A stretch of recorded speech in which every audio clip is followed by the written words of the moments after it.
Everyone, welcome back to my YouTube channel. ಇವತ್ತಿನ YouTube channel video ಅಲ್ಲಿ ಏನಿರುತ್ತೆ ಅಂದರೆ ನಾನು ಕೆಲವೊಂದು ಕ್ವೆಶನ್ಸ್ನ ಕೇಳ್ತೀನಿ ಫಸ್ಟ್ ನನ್ನ ಹಸ್ಬೆಂಡ್ನ. ಅದಕ್ಕೆ ಅವರು ರಿಯಲಿಸ್ಟಿಕ್ಕಾಗಿ ಆನ್ಸರ್ ಮಾಡ್ತಾರೆ. ಓಕೆ, ಅವ್ರಿಗೆ ಯಾವುದೋ ಕಾಲ್ ಬರ್ತಾ ಇದೆ. Okay, let him answer for the call. ಸತ್ಯ. ಹಾಂ, ಯಾರು ಮಾಡ್ತಿದ್ದಾರೆ? ಸೊಲ್ಲುಂಗ್ ಸತ್ಯ. ಓಕೆ, ನಾವು ಮನೆ ಕನ್ಸ್ಟ್ರಕ್ಷನ್ ಮಾಡ್ತಿದ್ದೀವಿ ಆ್ಯಕ್ಚುಲಿ. ಸೊ ಇಂಜಿನಿಯರ್ ಕಾಲ್ ಮಾಡ್ತಿದ್ದಾರೆ. ಸೊ ಅವ್ರ ಹತ್ರ ಮಾತಾಡ್ತಾ ಇದ್ದಾರೆ. ಒನ್ಸ್ ಆನ್ಸರ್ ಮಾಡಿದ ತಕ್ಷಣ ನಾನು ಖಂಡಿತ ಕ್ವಶನ್ಸ್ನ ಕೇಳ್ತೀನಿ. Please wait. ಇಲ್ಲ, ಕೊಂಚ ಡಿಸ್ಕಸ್ பண்ணு, நாளைக்கு மீட் பண்ணலாம். ஓ அப்படிங்களா?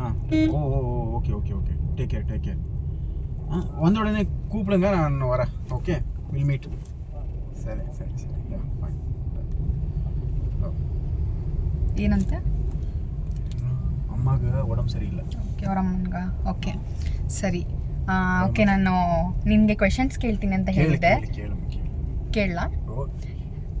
Please, if you don't mind, ಸ್ವಲ್ಪ ಹಾಲ್ ಪ್ಯಾಕೆಟ್ ತೊಗೊಂಡು ಬರೋಕ್ಕಾಗುತ್ತಾ? ನಾನು ಮರ್ತೋಗ್ಬಿಟ್ಟಿದ್ದೆ. ಕೇಳ್ತೀನಿ, ನೀನು ಫಸ್ಟ್ ಹಾಲ್ ಪ್ಯಾಕೆಟ್ ತೊಗೊಂಡು ಬಂದ್ಬಿಡು, ಆರೆಂಜ್ ಕಲರ್. ಅಲ್ಲಿ ಡೈರಿಯಲ್ಲಿ ತೊಗೊಳ್ಳೋಣ? ಓಕೆ. ಓಕೆ, ನಾನು ಕ್ವೆಶನ್ ಕೇಳ್ತೀನಿ. ನೀನು ನನ್ನನ್ನು ಯಾಕೆ ಇಷ್ಟಪಟ್ಟು ಮದುವೆ ಆದೆ? ಬೇರೆ ಯಾರು ಸಿಗ್ಲಿಲ್ವಾ? ಸಿಕ್ಕಿರಲ್ಲ. I did not try. ಆಮೇಲೆ ಐ ಫೆಲ್ಟ್ ಇದು ಪರ್ಫೆಕ್ಟ್. ಇದ್ರ ಮೇಲೆ ನನಗೆ ಜಾಸ್ತಿ ಎಕ್ಸ್ಪೆಕ್ಟೇಷನ್ ಇಟ್ಕೊಂಡ್ರೆ ಇದು ಮಿಸ್ ಆಗ್ಬಿಡುತ್ತೆ ಅನ್ನೋ ಒಂದು ಇಂಟೆನ್ಷನ್ಗೆ. ಮತ್ತೆ ನಾನು ಚೆನ್ನಾಗಿಲ್ಲ ಅಂತ ಅರ್ಥನಾ? ಇಲ್ಲ. See, always marriage is something where ನೀವು ನೋಡಿಬಿಟ್ಟು ಇದಾಗೋದಲ್ಲ. We should make it perfect once we get married. Okay, so ಅದಾಗದೇ ಆಗಬೇಕು. ನಾನು ನೀನು ಅಲ್ಲ, ಪರ್ಫೆಕ್ಟ್ ಮ್ಯಾರೇಜ್ ಅಂತ ಅನ್ಸ್ಕೋಬೇಕು ಅಂದ್ರೆ ಅದಾಗದೇ ಆಗಬೇಕು. ನಾವೀಗ 6 years ಕಂಪ್ಲೀಟ್ ಆಯ್ತಲ್ವಾ ಮದುವೆ ಆಗಿ? ಹೌದಾ? ಹೌದು. ಗೊತ್ತಿಲ್ವಾ? ಮರ್ತ್ಬಿಟ್ಟಿದ್ದೀರಾ? 2018. ಹೌದು, 7th year. ಅಂದ್ರೆ ಕರೆಕ್ಟಾಗಿ ನೀನು ಆನ್ಸರ್ ಮಾಡ್ತಿಲ್ಲ ಆ್ಯಕ್ಚುಲಿ ಹೇಳ್ಬೇಕಂದ್ರೆ. ಏನು ಕರೆಕ್ಟಾಗಿ ಆನ್ಸರ್ ಮಾಡ್ತಿಲ್ಲ? ಅಲ್ಲ, ಏನೋ ಒಂದು ಎಕ್ಸಾಕ್ಟ್ ಇರುತ್ತಲ್ಲ, ಏನೋ ಒಂದು ಇಷ್ಟಪಟ್ಟಿರ್ತೀರಲ್ಲ, ಅದು ಇಷ್ಟ ಸುಮಾರಿದೆ. ಬಟ್ ಯಾವ್ದಾದ್ರು 1-2 ಹೇಳ್ಬೋದಲ್ಲ. ಮೊಬೈಲ್ ಆಗ್ಲಿ ಹೆಂಡತಿ ಆಗ್ಲಿ ಯಾವುದೇ ಒಂದು ಹೊಸ ತಗೊಂಡ್ರು ಬೇಜಾರಾಗತ್ತೆ. ಬಟ್ ಮೊಬೈಲ್ ಆಗ್ಲಿ ಏನಂತ ಹೇಳಿದೆ? ಮತ್ತೆ ಹೇಳು. ಮೊಬೈಲ್ ಆಗ್ಲಿ ಹೆಂಡತಿ ಆಗ್ಲಿ ಸ್ವಲ್ಪ ವೇಟ್ ಮಾಡಿದ್ರೆ ಅದು ಮುಟ್ಟಾಳ್ತಾನ. ಆಕ್ಚುಲಿ ವೇಟ್ ಮಾಡಿದ್ರೆ ಮುಟ್ಟಾಳ್ತಾನ ಅಲ್ಲಲ್ಲ. ಇವಾಗ ವೇಟ್ ಮಾಡಿದ್ರೆ ಏನೋ ಚೆನ್ನಾಗಿ ಸಿಗುತ್ತೆ ಅಂತ ಅಂದ್ಬಿಟ್ಟು ಅನ್ಕೊಂಡು ಆ ಥರ ಎಲ್ಲ ಮಾಡೋದು ಮುಟ್ಟಾಳ್ತಾನ. ನೀನೀಗ ಫಸ್ಟ್ ಹೋಗ್ಬಿಟ್ಟು ಹಾಲ್ ಪ್ಯಾಕೆಟ್ ತೊಗೊಂಡು ಬಂದ್ಬಿಡು, ಆಮೇಲೆ ಖಾಲಿ ಆದರೆ ಕಷ್ಟ. ಯಾಕಂದರೆ ಆರೆಂಜ್ ಹಾಲ್ ಪ್ಯಾಕೆಟ್ಗೆ ಡಿಮ್ಯಾಂಡ್ ಜಾಸ್ತಿ. ಓಕೆ, ಎಲ್ಲರೂ ಹಿಂಗೆ ಅಂತಾರೆ. ಓಕೆ, ಬೇಗ ಹೋಗಿ ಬನ್ನಿ, ಟೈಮ್ ಜಾಸ್ತಿ ತಗೊಳ್ಬೇಡಿ. ದುಡ್ಡು ನಾನು ಯಾಕೆ ದುಡ್ಡು ಕೊಡಬೇಕು? ತೊಗೊಂಡು ಹೋಗ್ಬೋದು.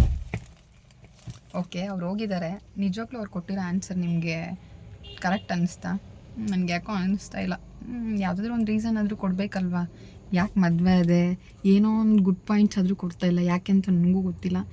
ಏನೇನೋ ಹೇಳ್ತಾ ಇದ್ದಾರೆ, ಮೊಬೈಲು ಅದು ಇದು ಅಂತ. ನನಗೆ ಅರ್ಥ ಆಗಲಿಲ್ಲ. ಓಕೆ, ನಾನು ಆಮೇಲೆ ವಿಡಿಯೋ ಕಟ್ ಮಾಡಿದ್ಮೇಲೆ ನಾನು ಯೋಚನೆ ಮಾಡಿ ನೋಡ್ತೀನಿ, ಮತ್ತು ಏನು ಕರೆಕ್ಟಾಗಿ ಹೇಳಿದ್ದಾರೆ ಅಂತ ನನಗೂ ಅರ್ಥ ಆಗ್ತಾ ಇಲ್ಲ. Okay,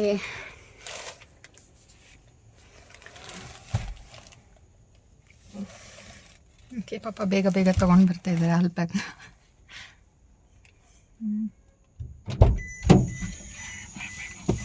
okay, come back. ಕರೆಕ್ಟಾಗಿ ಒಂದು ಫೈನಲ್ ಆಗಿ ಅದಕ್ಕೆ ಜಡ್ಜ್ಮೆಂಟ್ ಕೊಟ್ಬಿಡು. ಕರೆಕ್ಟಾಗಿ ಏನಕ್ಕೆ, ಏನೋ ಒಂದು ರೀಸನ್ ಇರುತ್ತಲ್ಲ, ಯಾಕೆ ಅನ್ನೋಲ್ಲ ನೆನಪಿರಲ್ಲಮ್ಮ. See, it's a very stupid question actually. Stupid question? ನನ್ನ ಏನಕ್ಕೆ ಮದುವೆ, ನಿನ್ನೆ ಏನಕ್ಕೆ ಮದುವೆ ಆಗಿದೆ? ನನ್ನ ಏನಕ್ಕೆ ಮದುವೆ ಇದೆ ಅಂತಲ್ಲ, ನಾನು ಏನು ಇಷ್ಟಪಟ್ಟೆ ಅಂತ ಇರುತ್ತಲ್ಲ, ಇಷ್ಟ ಅಂತ. ಅವಾಗಿಂದ ನೋಡಿದಾಗ ಗುಣಗಳು ಇವಾಗ ಸ್ವಲ್ಪ ಚೇಂಜ್ ಆಗಿ. See, the way you are perfect ಅಷ್ಟೇ. Okay, and there is no such kind. I think ನಾನು the way I was not now. ಇವಾಗಲೂ ಇಷ್ಟ. ಐ ಚೇಂಜ್ಡ್ ಫಾರ್ ಹಿಮ್ ಅಂತಲ್ಲ, ಕೆಲವೊಂದು ವಿಷಯದಲ್ಲಿ ಚೇಂಜ್ ಮಾಡ್ಕೋಬೇಕಾಗಿರೋ ಸಿಚುವೇಶನ್ಸ್ ಬರುತ್ತೆ. ಒಂದು ಅವರಾಗಿರ್ಬೋದು, ನಾನಾಗಿರ್ಬೋದು. ಬಟ್ ಮೋಸ್ಟ್ಲಿ ಅಂದ್ರೆ ಅವರು ಚೇಂಜ್ ಆಗಿದ್ದಾರೆ. ಅವ್ರು ಸಿಕ್ಕಾಪಟ್ಟೆ ಚೇಂಜ್ ಆಗಿದ್ದಾರೆ. ಫಸ್ಟ್ ಹೆಂಗಿದ್ರು ಅಂತ ಹೇಳಿದ್ರೆ, ನಮ್ದು ಎಂಗೇಜ್ಮೆಂಟ್ ಆಗಿ 1 week ಆಗಿತ್ತು ಅನ್ಸುತ್ತೆ. 1 week ಆದ್ಮೇಲೆ ನಾವು ಹೊರಗಡೆ ಹೋಗಿದ್ವಿ. ನನಗಿನ್ನೂ ಚೆನ್ನಾಗಿ ನೆನಪಿದೆ. ನಾನು ಅಲ್ಲಿ ಯಾವುದೋ ಒಂದು ಹೋಟೆಲ್ಗೆ ಹೋಗಿದ್ವಿ. ಊಟ ಚೆನ್ನಾಗಿರ್ಲಿಲ್ಲ. ಅದು ನಾನೇ ಹೆಂಗೆ ತೊಗೊತಿದ್ದೆ, ನೀನೇ ಅಲ್ವಾ ಕರ್ಕೊಂಡು ಬಂದಿದ್ದು. ಊಟ ಚೆನ್ನಾಗಿಲ್ಲ, ನಂಗೆ ತುಂಬ ಹೊಟ್ಟೆ ಹಶ್ವಾಗ್ತಿದೆ ಅಂತ ನಾನು ಅಲ್ಲಿ ಒಂಥರ ಲೈಕ್ ಸಿಟ್ಟಿಗೆ ಎದ್ದು ಸ್ವಲ್ಪ ಕೋಪ ಮಾಡ್ಕೊಂಡೆ ಆ್ಯಕ್ಚುಲಿ. ಅವಾಗ ಅವ್ರು ನನಗೆ ಸಮಾಧಾನ ಮಾಡಿದ್ರು, ಓಕೆ ಬಿಡು ನಾವು ಹೋಗ್ಬಿಟ್ಟು ಡಾಮಿನೋಸಲ್ಲಿ ಪಿಜ್ಜಾ ತಿನ್ನೋಣ ಅಂತ ಅಲ್ವಾ. ಆಮೇಲೆ ಏನಾಯ್ತು ಅಂತ ಅವ್ರನ್ನೇ ಕೇಳಿ ಏನು ಮಾಡಿದ್ರು ಅಂತ. ಏನು ಮಾಡಿದೆ ನೀನು? ಆಮೇಲೆ ರಶಿಂಗ್ ಆ್ಯಕ್ಚುಲಿ ನಂಗೆ ನೆನಪಿರ್ಲಿಲ್ಲ, ನಾನು ಮಾತಾಡ್ಕೊಂಡು ಹಂಗೆ ಕರ್ಕೊಂಡು ಬಂದ್ಬಿಟ್ಟೆ. Then later I realise that ಅವರು ನಾನು ಮಿಸ್ ಮಾಡಿಬಿಟ್ಟೆ ಅಂತ ಕೊಡಿಸೋದು. ಮನೆಗೆ ಬಂದಮೇಲೆ ನೆನಪಾಯಿತು. ಆಮೇಲೆ ಮಕ್ಕ ಊದಿಸ್ಕೊಂಡು ಹಂಗೆ ಕೂತ್ಕೊಂಡಿದ್ದಕ್ಕೆ ನಾನು ಹೋಗಿ 8 ಕಿಲೋಮೀಟ್ರ್ ಹೋಗ್ಬಿಟ್ಟು ಪಿಜ್ಜಾ ತೊಗೊಂಬಂದೆ. ಮತ್ತೆ ಅದರಲ್ಲಿ ಕೆಚಪ್ ಬೇರೆ ಮರ್ತು ಬಂದಿದ್ದೆ, ಅದು ಬೇರೆ ಎಫೆಕ್ಟ್ ಆಯಿತು. ಮತ್ತೆ ಹೋಗಿ ಕೆಚಪ್ ಬೇರೆ ತೊಗೊಂಬಂದೆ. ಎಲ್ಲ ಏನು. ಎಸ್, ನಾನು ಮದುವೆ ಆಗೋದಕ್ಕಿಂತ ಮುಂಚೆ ನಾನು ತುಂಬ ಅಡಮೆಂಟ್ ಆಗಿದ್ದೆ. ಬಟ್ ಇವ್ರನ್ನ ಮದುವೆ ಆದಮೇಲೆ ನಾನು ಅದನ್ನು ಚೇಂಜ್ ಮಾಡ್ಕೊಂಡಿದ್ದೀನಿ. ಅದು ಚೇಂಜ್ ಆಗಿರೋದ್ರಿಂದ ನಾನು ಪ್ರೊಫೆಷ್ನಲ್ ವರ್ಕಲ್ಲೂ ನನಗೆ ನನ್ನ ಕರಿಯರ್ ವೈಸೂ ಅದು ತುಂಬ ಹೆಲ್ಪ್ ಆಗಿದೆ ಅನಿಸುತ್ತೆ. ಯಾಕಂದರೆ ತುಂಬ ಅಡಮೆಂಟ್ ಆಗಿದ್ದರೆ ಐ ಡೋಂಟ್ ನೋ ಲೈಕ್ ಅದು ಚೇಂಜ್ ತಗೊಂಡ್ ಬಂದಿದ್ದು ನನ್ನ ಹಸ್ಬೆಂಡೇ. ಬಟ್ ಅದನ್ನ ಯಾಕೆ ಅಕ್ಸೆಪ್ಟ್ ಮಾಡಿದ್ರು ಅಂತ ನನ್ಗೆ ಇಲ್ಲಿವರೆಗೂ ಗೊತ್ತಿಲ್ಲ. ಬಿಕಾಸ್ ನಾನು ಈಗಲೂ ಕೆಲವೊಂದ್ಸರಿ ಇವ್ರ ಜೊತೆ ಅಡಮೆಂಟ್ ಇರ್ತೀನಿ, ಬಟ್ ಇವ್ರು ಅದನ್ನ ಅಕ್ಸೆಪ್ಟ್ ಮಾಡಲ್ಲ. ಇವಾಗ ಅವಾಗ ಯಾಕೆ ಅಕ್ಸೆಪ್ಟ್ ಮಾಡಿದೆ? ಅವಾಗ ಯಾಕೆ ಅಕ್ಸೆಪ್ಟ್ ಮಾಡಿದೆ ನೀನು? Change is for good. Change is always accept ಮಾಡಿದೆ. Change is the only thing which is constant. Okay, but ನೀನ್ ಯಾಕೆ ಅವಾಗ ಚೇಂಜ್ ಅಂದ್ರೆ ಲೈಕ್ ನಾನು adamant I was on a mission. What mission?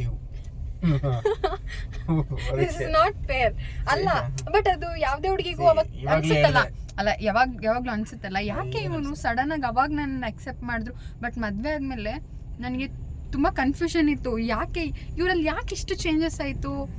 ಇಲ್ಲಾಂದ್ರೆ ನಾನು ಏನಾದ್ರು ರಾಂಗ್ ಪಾತ್ರ ಅಂದ್ರೆ ಏನು ಇದು ಹಿಂಗಾಗ್ಬಿಡ್ತಲ್ವಾ. ಫಸ್ಟ್ ಹಂಗಿದ್ರು, ಇವಾಗ ತುಂಬಾ ಏನಾದ್ರು ಕೇಳಿದ್ರೆ ನನ್ಗೆ ಯಾವಾಗ್ಲಾದ್ರು ಈಗ್ಲೂ ಏನಾದ್ರು ಹಿಂಗ್ ತಿನ್ನೋದಾಗ್ಲಿ ಏನಾದ್ರು ವಸ್ತು ಆಗ್ಲಿ ಬರ್ಬೇಕಾದ್ರೆ ನನ್ಗೆ ಈ ತರ ಮರ್ತ್ರೆ ನನ್ಗೊಂದ್ ಸ್ವಲ್ಪ ಕೋಪ ಬರುತ್ತೆ. ನಾನ್ ಮರೆಯಲ್ಲ ಅಂತನ, ನಾನು ಮರ್ತಿರ್ಬೋದು, ಬಟ್ ಯಾವಾಗ್ಲೂ ಅದು ಬೆಳಕಿಗೆ ಬಂದಿಲ್ಲ ಅಂತಾನು ಹೇಳಕ್ ಗೊತ್ತಿಲ್ಲ. ಬಟ್ ನಾನು ಮಾಡ್ಲಿಲ್ಲ ಅನ್ಸುತ್ತೆ, ಯಾಕಂದ್ರೆ ಬಂದ್ರೆ ಯಾರಾದ್ರೂ ಬಿಡ್ತಾರ, ಇವ್ರಾದ್ರೂ ಬಿಡ್ತಾರ, ರಿವೆಂಜ್ ತಗೊಂತಾರಲ್ವಾ. ಅದಕ್ಕೆ ಹೇಳ್ತಾ ಇದೀನಿ. ಬಟ್ ಇವತ್ತಿಗೂ ಅಷ್ಟೇನೆ ಆ ಚೇಂಜಸ್ ಓಕೆ, ನಾನು ಅಗ್ರಿ ಮಾಡ್ತೀನಿ, ನಾನು ಅವತ್ತು ಮಾಡಿದ ತಪ್ಪಂತ ನನಗೂ ಅನಿಸ್ತು. ಬಟ್ ಈಗ ಬಟ್ ಅದನ್ನ ಹಂಗಂತಲ್ಲ, ನಾನು ಅಕ್ಸೆಪ್ಟ್ ಅಂದ್ರೆ ಫುಲ್ ಆಮೇಲೆ ನೋಡು ಫುಲ್ ಅಕ್ಸೆಪ್ಟ್ ಮಾಡ್ತೀನಿ ಅಂತ ಆಮೇಲೆ ಎಲ್ಲ ವಿಷಯದಲ್ಲೂ ಹಂಗೆ ಮಾಡಬಾರ್ದು. ಬಟ್ ದಟ್ ಥಿಂಗ್ ಆಕ್ಚುಲಿ ಅದೊಂದು ಫುಡ್ ವಿಷಯಕ್ಕೋಸ್ಕರ ಏನಾದರೂ ಇದ್ರೆ I ask your opinion, right? So you should respect that also. You ask, okay, ನಾನು ಕೇಳ್ತೀನಲ್ವಾ, ಏನೋ ಐ ಡೋಂಟ್ ಟೇಕ್ ನಂದು ಓನ್ ಡಿಸಿಷನ್ಸ್ ಅಂತ ತಗೊಂತಾ ಇಲ್ಲ. ಅಲ್ಲ, ಡಿಸಿಷನ್ ತಗೊಳ್ಳೋದು ಬೇರೆ, ಬಟ್ ನಾನು ಆ ಥರ ಇದ್ದಿದ್ದನ್ನ ಅಕ್ಸೆಪ್ಟ್ ಮಾಡಿಬಿಟ್ಟು, ಬಟ್ ಇವಾಗ ಅದನ್ನ ಯಾಕೆ ನೀನು ಚೇಂಜ್ ಮಾಡಿಬಿಟ್ಟಿದ್ಯಾ ಬಿಡು. Why did you change? Is for good ಅಷ್ಟೇ. Change is for good. Okay, ಹಂಗೆ ನೀವು ಯಾರಾದ್ರೂ ಈ ತರ ಅಡಮೆಂಟ್ ಇದ್ರೆ ಕೆಲವೊಂದು ವಿಷಯದಲ್ಲಿ, ಎಲ್ಲಾ ವಿಷಯದಲ್ಲೂ ಬಿಟ್ಕೊಡಕ್ ಹೋಗ್ಬೇಡಿ.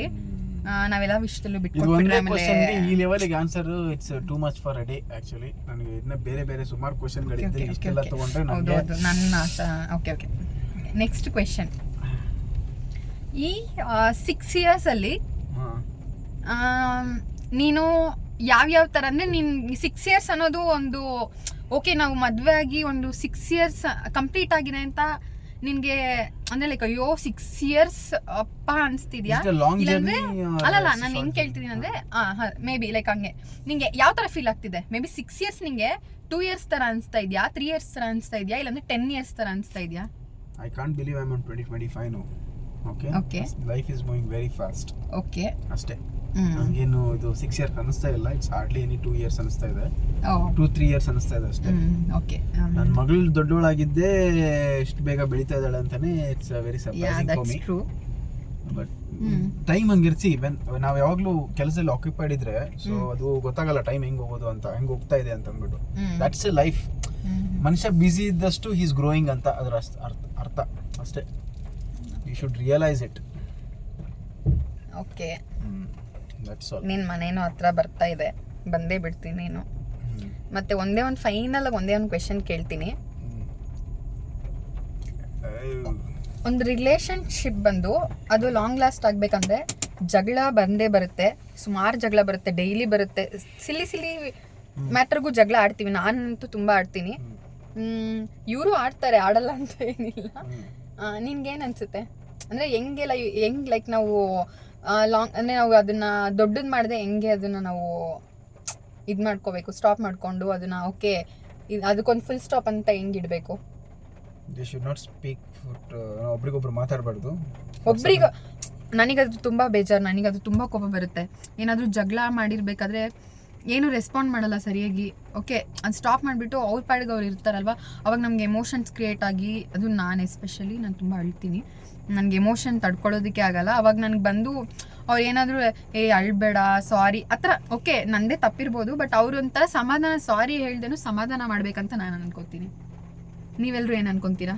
ಸಮಾಧಾನ ಮಾಡ್ಬೇಕಾ ಇಲ್ಲಾಂದ್ರೆ ದೂರ ಸರಿದ್ಬಿಟ್ಟು ಓಕೆ ಅಲ್ಲ ನಾನು ಅವ್ರು ಹೇಳ್ತಾರೆ, ಅದೇ ಅವ್ರಿಗೆ ಹೇಳಿದ್ರಲ್ಲ ಆಲ್ರೆಡಿ ನಾನು ಲೈಕ್ ಇಲ್ಲ ಮಾತಾಡಬಾರ್ದು ಅಂತ. ಏನು ಹೇಳ್ತೆ? ಅದೇ ಹೇಳಿದ್ನಲ್ಲ, ಅದು ಕಾಮ್ ಆಗಿ ಬಿಡಬೇಕು. We should not talk. Okay but and okay ನೀವು ಮಾತಾಡಿ ಮುಗಿಸಿ. and one should realize, okay, ಆಮೇಲೆ ಕಮ್ ಬ್ಯಾಕ್ ಬರುತ್ತೆ. That is the best way to heal the things. ಈಗ ಸುಮ್ಮನೆ ಅಂದ್ಬಿಟ್ಟು ವಾದ ನಾನು ಸಮಾಧಾನ ಮಾಡೋದು, ಇಟ್ಸ್ ಆಲ್ ಲೈಕ್ ಏನೋ ಅಷ್ಟು ಎಫೆಕ್ಟಿವ್ ಇರಲ್ಲ. ಸ್ವಲ್ಪ ಗ್ಯಾಪ್ ಕೊಟ್ಟು ಮಾತಾಡದಿದ್ದು, ಸ್ವಲ್ಪ ಗ್ಯಾಪ್ ಕೊಟ್ಟು then they speak, no that is it will be very effective. So ಇಬ್ರಿಗೂ ಒಂದು ಅರ್ಥ ಬಂದಿರುತ್ತೆ. Let them, they have to think, they have to realise. But ಆ ಗ್ಯಾಪ್ ಇರುತ್ತಲ್ಲ, ಆ ಗ್ಯಾಪ್ ಅಲ್ಲಿ ನಮ್ಗೆ ಎಷ್ಟು ನೋವಾಗುತ್ತೆ ಅಂತ ಅರ್ಥ ಮಾಡ್ಕೋಬೇಕಲ್ಲ. ಎಲ್ಲ ಇಲ್ಲಮ್ಮ, ನೀನ್ ಬೇರೆ ಮದುವೆ ಆಗಿ ಇಷ್ಟು ವರ್ಷ ಆಯ್ತು, ಎಲ್ಲಿ ನೋವು ಬಾಯ್. This is the right way. See we been living together, if you understand. It's like you know, ಇದೆಲ್ಲ ಒಂಥರ ಚೇಂಜ್ ತಗೊಂತಾ ಇರಬೇಕು. ಸಮಾಧಾನ ಮಾಡೋದು, ಇದು ಮಾಡೋದು ಬಿಟ್ಬಿಡ್ಬೇಕು, ಏನೋ ಮಾಡ್ಕೋ ಹೋಗಂತ. Then they will realise. ನನ್ನ ಮಿಸ್ಟೇಕ್ ಆಗಲಿ, ನಿನ್ನ ಮಿಸ್ಟೇಕ್ ಆಗಲಿ, then they will realise. Okay, in case ನಿಮ್ದೇ ಮಿಸ್ಟೇಕ್ ಆಗಿರುತ್ತೆ, ನೀವು ಸಮಾಧಾನ ಮಾಡಲ್ಲ, ನೀವು I should be the first person to ask sorry ಅಷ್ಟೇ. Okay, if my mistake you should leave and you should ಯಾರ್ ಮಿಸ್ಟೇಕ್ ಆಗುತ್ತೋ ಅವ್ರು ಸಾರಿ ಕೇಳಬೇಕು. Simple logic. Okay, it doesn't mean if you are girl ನಾನೇ ಕೇಳಬೇಕು, ನಾನು ಮಾಡಿದ್ರು ನಾನೇ ಕೇಳಬೇಕು, ನೀನು ಮಾಡಿದ್ರು ನಾನೇ ಕೇಳಬೇಕು. It's all said and done. ಅದೆಲ್ಲ ಇವಾಗಿಲ್ಲ. ಸರಿ, ಇವತ್ತಿಗೆ ಇಷ್ಟು ಕ್ವೆಶನ್ಸ್ ಸಾಕು. ಅಂದ್ರೆ ಇನ್ನೇನು ಕ್ವೆಶನ್ಸ್ ಕೇಳೋದಿಲ್ಲ ಬಿಡಿ. ಈಗ ನಮ್ಮ ಮನೆ ಬಂತು, ನಮ್ಮ ಚಿಕ್ಕಿ ವೆಯ್ಟ್ ಮಾಡ್ತಿದ್ದಾಳೆ ಅನ್ಸುತ್ತೆ ನಮಗೋಸ್ಕರ. ಓಕೆ, ಚಿಕ್ಕಿ